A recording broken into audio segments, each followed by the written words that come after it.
మన 2 తెలుగు స్టేట్‌లోనే 27 టెంపుల్స్ సంబంధించిన స్టోన్స్ ఇందులో ఉంటాయి. ఇవన్నీ కూడా ఆ దేవతార్చనలలో మమేకమై ఉన్నటువంటి శిలలు కాబట్టి ఇది మన ఇంట్లో కనుక ఉంటే పాజిటివ్ వైబ్రేషన్ ఉన్నట్టేనమ్మా. అసలు ఈ స్టోన్స్ కంటే కూడా నా కంటికి ఆ దేవాలయాలే కనబడుతున్నాయి.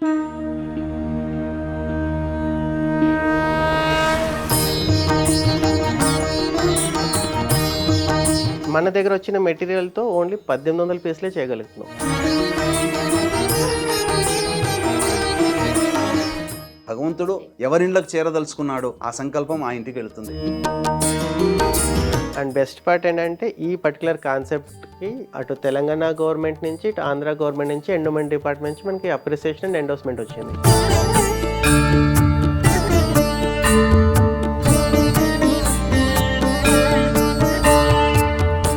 ప్రస్తుతం మనతో పాటు ఉన్నారు gold ATM, health ATM, WTC మెషిన్స్ని ఇన్వెంట్ చేసినటువంటి వినోద్ గారు, అలాగే మనందరికీ తెలుసు నందిబట్ల శర్మ గారు. నందిబట్ల శ్రీహరి శర్మ గారు అంటారు, కానీ నేను ఎందుకో ఎప్పుడు నందిబట్ల శర్మ గారు అనే పిలుస్తాను ఆయన్ని. ఇద్దరు కూడా ప్రస్తుతం మనతో పాటు ఉన్నారు. ఎందుకున్నారంటే వీళ్ళిద్దరు కాంబినేషన్ ఏంటా తెలుసా మీకు? కాస్మిక్ ఫ్యూజన్ అనే ఒక కొత్త కాన్సెప్ట్ని తీసుకొచ్చారు వినోద్ గారు. దాని గురించి స్వామివారితో కూడా మాట్లాడదాము. అసలు అదేంటి, ఎందుకు కాస్మిక్ ఫ్యూజన్ తీసుకొని వచ్చారు, దాంతో ఏం చేయబోతున్నారు, దానికి ఉన్నటువంటి విలువ ఏంటి, అవన్నీ కూడా వాళ్ళిద్దరు మాటల్లోనే ఇప్పుడు తెలుసుకుందాం. ఇద్దరికి నమస్తే అండి. నమస్కారం. ఒక్కసారి ఫస్ట్ కాస్మిక్ ఫ్యూజన్ చూపించండి వినోద్ గారు. స్వామివారికి ఇస్తే స్వామివారు ఓపెన్ చేస్తారు.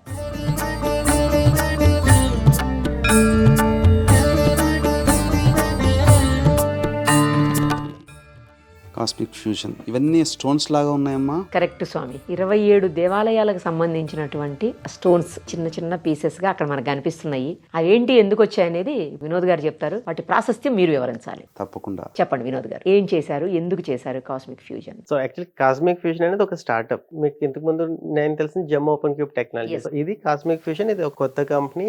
మీకు ఆల్రెడీ పరిచయం చేసిన మధుసూదన్ కొడాలి. సో వీళ్ళు ఒక టీమ్ గా ఫామ్ అయ్యి ఒక ఆలోచనతో మన దగ్గరికి వచ్చారు. మనం సపోర్ట్ చేస్తాం. యాక్చువల్లీ వర్క్ చేసిందంతా కాస్మిక్ విజన్ అనే స్టార్ట్అప్ అనమాట. ఓకే. మీ అందరూ ఒక స్ట్రాంగ్ బిలీఫ్ ఏంటంటే దేవుడు పర్మనెంట్. ఏదైనా ఉండొచ్చు పోవచ్చు, కానీ ఎనర్జీ దేవుడు అనేది ఎప్పటికీ ఉండేది. ఇప్పుడు మన పురాణాలు చూసినా కూడా రాజులు కోటలు కట్టి ఉండొచ్చు, లేదా పార్కులు బిల్డ్ చేసి ఉండొచ్చు, డ్యాములు కట్టి ఉండొచ్చు, కానీ వాళ్ళు ప్రతి రాజు కంపల్సరీ గుడిలు కట్టేవారు. ఎందుకంటే ఒక్కొక్క గుడి మీరు ఎగ్జాంపుల్ తీసుకుంటే 100 years 150 years పాటు కట్టిన గుడులు ఉన్నాయి.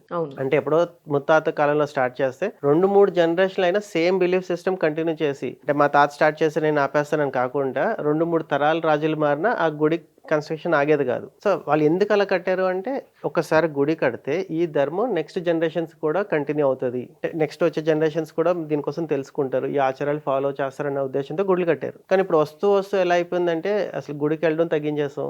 ఏ గుడి ఎప్పుడు కట్టారో తెలియదు, ఏ గుడిలో ఏ ఆచారం ఫాలో చేస్తారో ఎవరికీ తెలియదు. సో ఇప్పటికే ఎలా ఉంది అంటే నెక్స్ట్ ఇంకొక 2-3 జనరేషన్స్ తర్వాత ఇంకా తగ్గిపోద్ది ఆ ఇన్ఫర్మేషన్. సో ఇప్పుడు కాస్మిక్ ఫ్యూజన్ అనే కంపెనీ ద్వారా ఏం చేయాలనుకుంటున్నామంటే, మనకి నెక్స్ట్ రాబోయే తరాలకి జనరేషన్స్కి కూడా మన ఇంపార్టెన్స్, మన హిందూ టెంపుల్ ఇంపార్టెన్స్, అసలు ఆ గుడిలో ఎలాంటి ఆచారాలు ఉంటాయి, ఏం పూజలు చేస్తారు, ఆ గుడి ఎవరు కట్టారు, ఎప్పుడు కట్టారు, దేనికోసం కట్టారు, ఈ డీటెయిల్స్ అన్నీ నెక్స్ట్ జనరేషన్స్ కూడా క్యారీ ఫార్వర్డ్ అయ్యేలాగా ఒక కాన్సెప్ట్ అనుకున్నాను అనమాట. అంటే దానికి ఇప్పుడు వెళ్ళి ఒక వీడియోస్ తీసో లేదా వెబ్సైట్ మీద కంటెంట్ పెడితే అది టు సర్టెన్ ఎక్స్టెంట్లో ఆగిపోద్ది. సో మేమేం చేసామంటే ప్రతి టెంపుల్లోనూ ఏ స్టోన్స్ అయితే టెంపుల్స్ కట్టారో ఆ స్టోన్స్ సెలెక్ట్ చేసి విత్ ప్రాపర్ అప్రోచ్తో అక్కడ ఈవోని కలిసాము, అక్కడ హెడ్ ప్రెస్ట్ గారిని కలిసాము, వాళ్ళతో సజెషన్స్ తీసుకున్నాము, వాళ్ళ దగ్గర డేటా తీసుకున్నాము. ఇలా మొత్తం అంతా డేటా గ్యాదర్ చేసి ఆ ప్రతి టెంపుల్ నుంచి వచ్చిన స్టోన్స్లో చిన్న చిన్న పీసుల కింద చేసి ఇలా ఒక గిఫ్ట్ ఆర్టికల్ చేసాము. ఇప్పుడు ఇందులో చూస్తే మన 2 తెలుగు స్టేట్లోనే 27 టెంపుల్స్ సంబంధించిన స్టోన్స్ ఇందులో ఉంటాయి. ఇందులో కొన్ని 500 years old ఉన్నాయి, 1000 years old, 2000 year old stones ఉన్నాయి. అయితే ఇక్కడ ఉంటది లేదా గుడిలో ఉంటది ఆ స్టోన్. చాలా యాంటీక్ అన్నమాట. ఇంకా మన దగ్గర వచ్చిన మెటీరియల్ తో ఓన్లీ 1800 పీసులే చేయగలుగుతున్నాం. ఇంకా లేవు, 1800 తర్వాత లేవు, ఇంకా లేవు, చేయలేం కూడా. సో ఇలాంటి గిఫ్ట్ ఆర్టికల్స్ మొత్తం 150 కోట్ల మంది పాపులేషన్ లో ఓన్లీ 1800 మంది వరకే వెళ్ళగలిగింది. మన తెలుగు రాష్ట్రాలే కాబట్టి మన తెలుగు రాష్ట్రాల వరకు తీసుకుని ఆల్మోస్ట్ 10 crores కరెక్ట్ పీపుల్. అవునండి. సో ఇందులో ఏంటంటే మళ్ళీ ఇది డూప్లికేషన్ అవ్వకుండా దానికి ఒక రిజిస్ట్రేషన్ నెంబర్ ఉంటుంది. ఆ నెంబర్ ఎంటర్ చేస్తున్నప్పుడు ఎవరైతే తీసుకున్నారో వాళ్ళది సర్టిఫికేట్ కూడా వస్తుంది, దీని ఫోటోతో సహా ఉంటుంది అనమాట. కంపేర్ చేసుకోవచ్చు, అంటే ఇది ఒరిజినల్ డూప్లికేట్ అని. డూప్లికేట్ చేసే అవకాశం ఉండదు, ఎందుకంటే మనం కూడా సేమ్ ఇదే పీస్ ఇంకోసారి రిపీట్ చేయాలి. ఎందుకంటే ఒక్కొక్క స్టోన్ కట్ చేస్తున్నప్పుడు ఒక్కొక్క షేప్ లో వస్తుంది, ఒక్కొక్క సైజ్ లో వస్తుంది. అది అక్కడి నుంచి ఆ టెంపుల్స్ నుంచి తెచ్చారని గ్యారంటీ.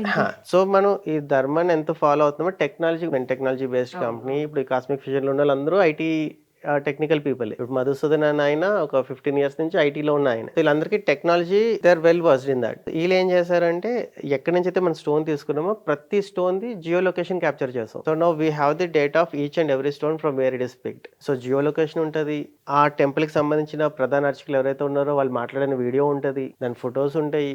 ఇలా ఒక 600 GB సపోర్టింగ్ డేటా ఉంది. అండ్ బెస్ట్ పార్ట్ ఏంటంటే ఈ పర్టికులర్ కాన్సెప్ట్ కి అటు తెలంగాణ గవర్నమెంట్ నుంచి ఇటు ఆంధ్ర గవర్నమెంట్ నుంచి ఎండోమెంట్ డిపార్ట్మెంట్ నుంచి మనకి అప్రిసియేషన్ అండ్ ఎండోస్మెంట్ వచ్చింది. అంటే మీరు మంచి పని చేశారు, వీ లైక్ ఇట్. ఇక్కడ ఆపుకుంటే మీరు ఇండియాలో ఉన్న అన్ని గుళ్ళకి వెళ్ళి ఇదే పని కంటిన్యూ చేయండి అని ఇటు కొండ సురేఖ గారు అటు ఆనం గారు ఇద్దరు మనకి అప్రిసియేషన్ లెటర్స్ ఇచ్చారు. వాళ్ళిద్దరి నుంచి కూడా ప్రాపర్ అప్రోచ్ లోనే వెళ్ళారు అయితే మీరు అన్ని రకాలుగా. మీరు ఏదైతే చెప్పారో డేటా 600 GB డేటా ఉందని, అది మరి తీసుకునే వాళ్ళకి ఎలా కనిపిస్తుంది, ఎలా చూడాలి వాళ్ళు? సో మేము చెప్పినట్టు ఈ డేటా అంటే మనం ఇది ఇవ్వడానికి ఉద్దేశం ఏంటంటే మన చరిత్ర తెలియాలనే కదా. ఇప్పుడు ఇలాంటి గిఫ్ట్ ఆర్టికల్ ప్రతి దాని మీద క్యూఆర్ కోడ్ ఉంటుంది. కస్టమర్ ఎప్పుడైతే పబ్లిక్ ఎప్పుడైతే క్యూఆర్ కోడ్ స్కాన్ చేస్తారో ఆ ప్రతి టెంపుల్ది కంప్లీట్ డేటా ఉంటుంది. ఫొటోస్, వీడియోస్, అక్కడ ఏ ధర్మం ఫాలో చేస్తున్నారు, అక్కడ ఏ పూజలు చేస్తారు, అది ఎప్పుడు కట్టారు, ఎవరు కట్టారు, ఈ డేటా మొత్తం వచ్చేస్తుంది. ఇప్పుడు మేము సీడీఓ లేదా ఈచ్ అండ్ ఎవ్రీ టెంపుల్ వస్తుంది. ఇప్పుడు మేము సీడీ ఇచ్చి ఉండొచ్చు, పెన్ డ్రైవ్ ఇచ్చి ఉండొచ్చు, కాకపోతే దానికి లైఫ్ టైం లిమిటెడ్ ఉంటుంది. ఇప్పుడు క్యూఆర్ కోడ్ ఇవ్వడం వల్ల ఎప్పటికీ పాడవదు, ఇట్ విల్ గో ఆన్. ఈ గిఫ్ట్ ఆర్టికల్ కూడా ఎప్పటికీ పాడవదు.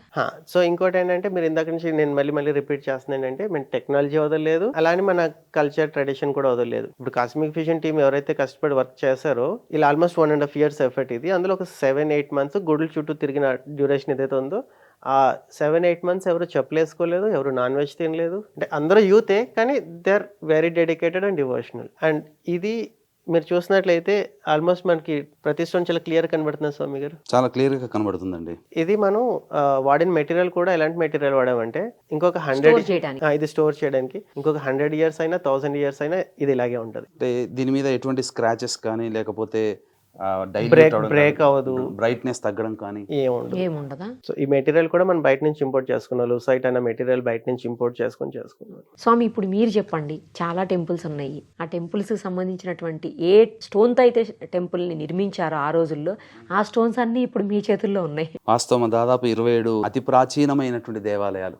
మనము హిందూ సనాతన ధర్మాన్ని పాటించే వాళ్ళం అమ్మ. మన యొక్క జ్యోతిష్య విజ్ఞానము, శాస్త్ర విజ్ఞానము ఈనాటిది కాదు, ప్రపంచ దేశాలన్నీ మన విజ్ఞానాన్ని అనుసరిస్తున్నాయి. అవును సార్, కరెక్ట్. అది మరి ఆ రోజుల్లో రాజులు వారు నిర్మించినటువంటి దేవాలయాలు ఏవైనా కానీ చిరకాలం ఉండే విధంగా, అంటే వాళ్ళ యొక్క తపశ్శక్తి కావచ్చు, రాజులు కూడా తపస్సు చేస్తేనే ఆ దేవాలయాన్ని నిర్మించగలుగుతారు. మనకు బాగా రీసెంట్ గా గమనించుకుంటే దేవాలయాల్ని పరిరక్షించే బాధ్యత దైవం అనుకుంటారు, కానీ ఆ యొక్క దేవాలయాన్ని సంబంధించి శాస్త్రోక్తంగా నిర్మించిన విధానము, అలాగే శంకుస్థాపన దగ్గర నుంచి ఆ యొక్క దేవాలయ ప్రాణప్రతిష్ఠ జరిగే ముహూర్తం వరకు కూడా అవన్నీ కూడా ప్రాపర్ గా గైడెన్స్ ప్రకారం తీసుకొని ఆ సమయంలో నిర్మించినటువంటి దేవాలయాలు. బెస్ట్ ఎగ్జాంపుల్ చెప్తానమ్మా. ఉత్తరాదిన అనేక వరదలు చాలా వచ్చి అనేక దేవాలయాలు కొట్టుకుపోయాయి, కానీ కేదార్నాథ్ దేవాలయాన్ని అది ఏమాత్రం పడిపోకుండా ఒక పెద్ద బండ వచ్చి ఆగింది. అంటే దానికి కారణం మనం ఏం చెప్పుకుంటాం అంటే దైవం ఉన్నది, వాస్తవం దైవమే రక్షించింది. కానీ దాని యొక్క శంకుస్థాపన చేసిన ముహూర్తము, ప్రాణప్రతిష్ఠ చేసిన ముహూర్తము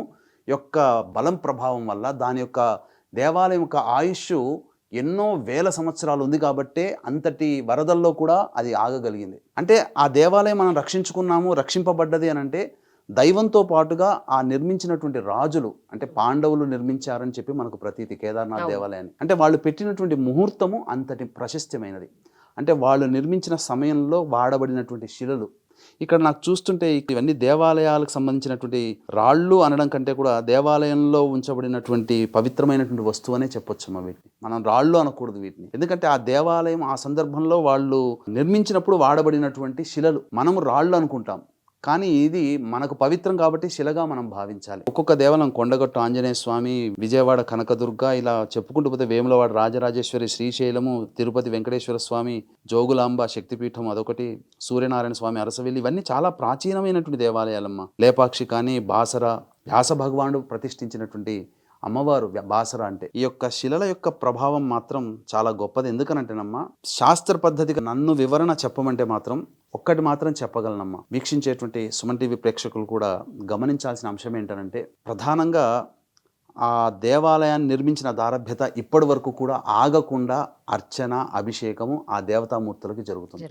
ఆనాటి నుంచి ఈనాటి వరకు కూడా ప్రొఫెషియన్సీ ఉన్నటువంటి వేదిక్ పండిట్స్, వీళ్ళందరూ కూడా ఉంటారు. ఆ యొక్క మంత్రోచ్చారణ ఉదాత్తము అనుదాత్తము మంత్రం చదివేటప్పుడు ఉదాత్తం అనుదాత్తంగా చదువుతారు. మనం ఏం చెప్తామంటే ఇంగ్లీష్లో రెజోనెన్స్ అని అంటాం. కాబట్టి ఆ యొక్క శక్తి ప్రభావంలో ఆ దేవాలయంలో నిర్మించినప్పుడు వాడబడినటువంటి శిలలు కూడా వాటికి యాక్టివేట్ అవుతాయి. అంటే ఆ యొక్క శక్తి, మంత్రశక్తి, అర్చన చేసినటువంటి శక్తి ఏదైతే మెయిన్ డైటీకి ఉంటుందో, ఆ మెయిన్ విగ్రహానికి ఉంటుందో, దాని నుంచి ఉద్భవించినటువంటి శక్తి అంతా కూడా ఆ చుట్టుపక్కల పరిసర ప్రాంతాల వరకు ఉన్నటువంటి ప్రదేశాన్ని ఇంపాక్ట్ చేస్తుంది, ప్రభావితం చేస్తుంది. అందులో మీరు ఖచ్చితంగా ఆ దేవాలయాల దగ్గర నుంచే ఇవి తీసుకొని వచ్చారండి? అవునండి. ఆ దేవాలయ ప్రాంగణం నుంచే. అవును. అంటే అన్ని డిపార్ట్మెంట్ వాళ్ళ, ఎండోమెంట్ కానీ వీళ్ళందరి డిపార్ట్మెంట్ వాళ్ళది.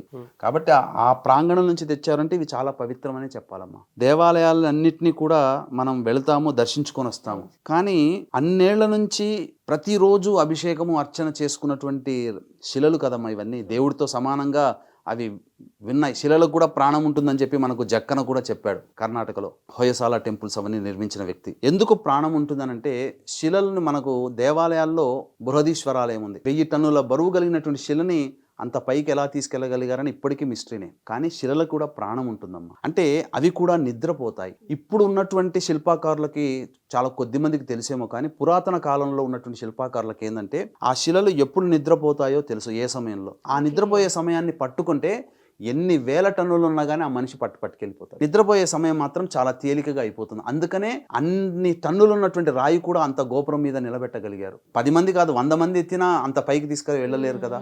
కాబట్టి శిలలకు కూడా ప్రాణం ఉంటుందని ఈ సంఘటన. ఇవన్నీ కూడా ఆ దేవతార్చనలలో మమేకమై ఉన్నటువంటి శిలల్ని తీసుకొని వచ్చి, అన్ని వేల ఏండ్ల నుంచి వచ్చినటువంటి శిలలు కాబట్టి వీటిని పూజా మందిరంలో పెట్టుకొని చక్కగా ప్రతిరోజు ధూపదీప నైవేద్యం ఇచ్చిన ఆ దేవతలకి మనం ఇక్కడ ఉండి మనం ఇప్పుడు ఆన్లైన్లో వచ్చాయి కదమ్మా. మీరు ఆన్లైన్ సేవ, వెంకన్న స్వామికి అర్చన, అభిషేకము, పెళ్లి, మన వారికి కళ్యాణం అని చెప్పి, లేకపోతే ఇంకేదైనా ఆన్లైన్ సేవలు వచ్చాయి ప్రతి దేవాలయానికి.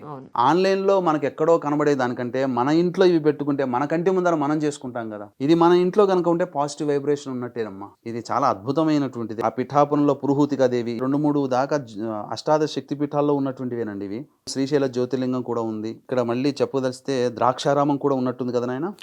ద్రాక్షారామం అంటే దక్షుడు యజ్ఞం చేసినటువంటి ప్రదేశం. అది కాణిపాకం వినాయక స్వామి అని అంటే ఇంకా అది సాక్షాత్తు ఇవన్నీ కూడా సాక్షిభూతమైనటువంటి దేవాలయాలకు సంబంధించినవేనమ్మా. ఇవి మాత్రం పవిత్రతకి మారుపేరుగా చెప్పుకోవచ్చు. ఎందుకంటే ఇక్కడ ఇవన్నీ చూడగానే అసలు ఈ స్టోన్స్ కంటే కూడా నా కంటికి ఆ దేవాలయాలే కనబడుతున్నాయి. రాళ్ళు, శిలలు అనే దానికంటే కూడా ఆ దేవాలయాలకు సంబంధించిన దాన్ని మనం పెట్టుకున్నాం. ఈ యొక్క ప్రయత్నాన్ని మాత్రం ఈ కాస్మిక్ ఫ్యూజన్ డిపార్ట్మెంట్ వాళ్ళకి హర్షించదగినటువంటిగా మనం అభినందనలు చెప్పవచ్చు. ఎందుకంటే ఎవరు కూడా ఇటువంటి ఆలోచన, మన చరిత్రని, ఈ సంబంధించినటువంటి చరిత్ర కానీ, దీనికి సంబంధించినటువంటి విశేషాలు కానీ మరుగున పడిపోకుండా భావితరాలకు అందించాలనేటువంటి వీరి ఉద్దేశం. ఎందుకంటే ఇంకా రాను తెలుగు మాట్లాడమే తగ్గిపోయింది.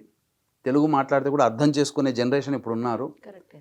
ఇంకా పోతున్న కొద్దీ వీటికి సంబంధించినవి తెలుసుకునే అవకాశం కూడా లేదు. ఇవన్నీ పెట్టి నిక్షిప్తం చేసి మళ్ళీ వీటికి సంబంధించినటువంటి చరిత్ర అంతా కూడా QR కోడ్ రూపంలో వస్తాయని మొత్తం అన్ని కూడా చాలా విశేషమైనటువంటిదండి. కేవలం 1800 మాత్రమే ఉన్నాయంట.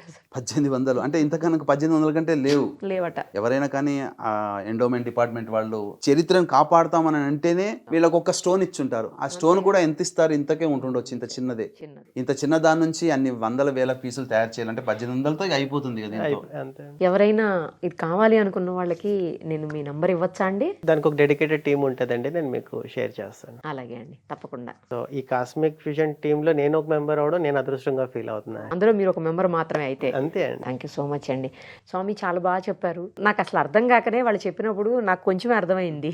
మీరైతే పర్ఫెక్ట్ గా చెప్పగలుగుతారని మిమ్మల్ని పిలిపించుకున్నాను. అసలు ఏంటి అనేది వాస్తవం ఏది ఉంటుందో అది ప్రసారం చేసేది మన సుమన్ టీవీ బాధ్యత. కాబట్టి వాస్తవాన్నే మనం చేస్తున్నాం తప్పించి అభూత కల్పన అయితే కాదు. ఎందుకంటే దేవాలయాల చరిత్ర అంతా మనకు తెలుసు, కానీ ఈ ప్రయత్నం మాత్రం వినూత్నము, చాలా గొప్పదని చెప్పవచ్చు. ఎందుకంటే ప్రతి ఇంటిలో ఉండాల్సినటువంటి పాజిటివ్ ఎనర్జీని సూచించే ఏదో యంత్రాలు ఇవన్నీ తెచ్చుకొని అవి ప్లాస్టిక్తోనో లేకపోతే సీసంతోనో తయారు చేసిన వాటికంటే కూడా ఒరిజినల్గా నాణ్యమైనటువంటి అసలు సిసలైనటువంటి శిలల నుంచి తెచ్చినటువంటిదిగా ఉన్నాయి. కాబట్టి ఈ అనేక వాటికంటే కూడా మనం యంత్రం తెచ్చుకుంటారు బయట, వాస్తు యంత్రం అని, మత్స్య యంత్రం అని, లేకపోతే నరదృష్టి యంత్రం అని. అవి వాటికి పూజ చేశారో లేదో తెలియదు, డై పెట్టి చేసేసుకొస్తారు. డై కంటే కూడా ఇది వాస్తవంగా ఆ ప్రదేశంలో మహిమాన్వితమైనటువంటి ప్రదేశం. ఎందుకంటే దేవుడు అక్కడ ఉన్నాడు అని అంటే మహిమాన్వితమైనటువంటి స్థలం కాకపోతే అక్కడ దైవాలయం వెలవదు కదా.